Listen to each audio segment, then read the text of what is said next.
Hi havia una vegada un bosc on hi vivia una família de neguets. La mare negueta va tenir molts d'ouets i, com veieu, els estava covant. Al cap d'un temps, els ouets van començar a trencar-se. La mare negueta, es va aixecar i de dintre dels ous van sortir 3 aneguets. Oh, que bonics!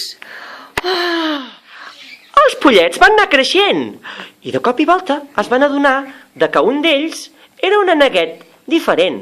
Li deien l'aneguet lleig. No t'estimem, no et volem. I l'aneguet estava molt trist. Mireu quina cara que feia.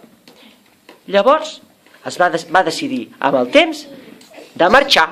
Així que va agafar el seu serronet i va marxar a veure si trobava algú que l'estimava més. La, la, la, la, la, la, la. Camina que caminaràs. L'aneguet lleig va anar a parar en un llac. Oh! I què es va trobar allà?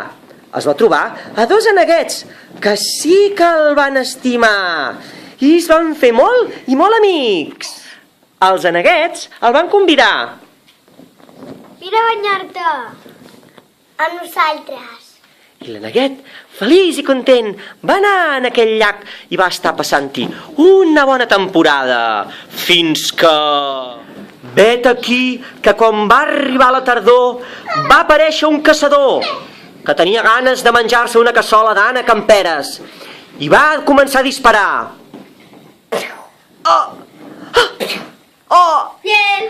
Els pobres ànecs van morir per culpa del caçador. I el tercer tret... Dispara. No va donar-li i el nostre aneguet lleig es va salvar. L'anegueta, després d'aquell gran espant, es va trobar una casa on hi havia una velleta netejant. Quan va veure en l'aneguet lleig, es va pensar que era una negueta i va dir... Una negueta va menjar els seus ous. I llavors la negueta va anar dintre de la caseta i la velleta la va posar en un racó a veure si ponia algun ou. Però la velleta no sabia que no era una negueta. Era un ànec lleig. I aquell ànec no ponia ous. Aquesta negueta no fa ous, me la menjaré per sopar. En sentir això, l'aneguet lleig va sentir que se la volia cruspir i llavors es va aixecar corrents i va marxar com un coet. No vull que me mengi! Camina que caminaràs. El nostre neguet seguia la seva aventura, fins que de cop i volta es va trobar un pagès que anava llaurant el seu camp. Anava removent la terra per sembrar-hi patates, cols, aubergínies i moltes altres verdures. I quan va veure l'aneguet, va dir... Me l'emportaré a casa meva. Els meus fillets estaran contents. Vine. Vinga. I llavors, tots dos van marxar cap a la casa del pagès. Aquells germans no paraven de tirar el pobre neguet d'un costat cap a l'altre. Es pensaven que era una joguina i el pobre neguet estava molt enfadat i anava dient: no, deixeu-me en pau. I en un moment que els nens estaven distrets, va arrencar a córrer i va marxar una altra vegada i es va escapar. La neguet estava molt trist perquè ningú l'estimava. Sempre tenia problemes.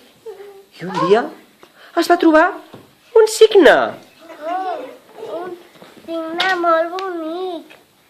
Vine amb mi. Li va dir que anés amb ell, un cigne. Per què li va dir això? Sabeu per què li va dir això? Perquè el nostre neguet, en realitat, no era un neguet lleig, sinó que també era un cigne. Quan es va mirar a l'aigua, va veure un cigne meravellós.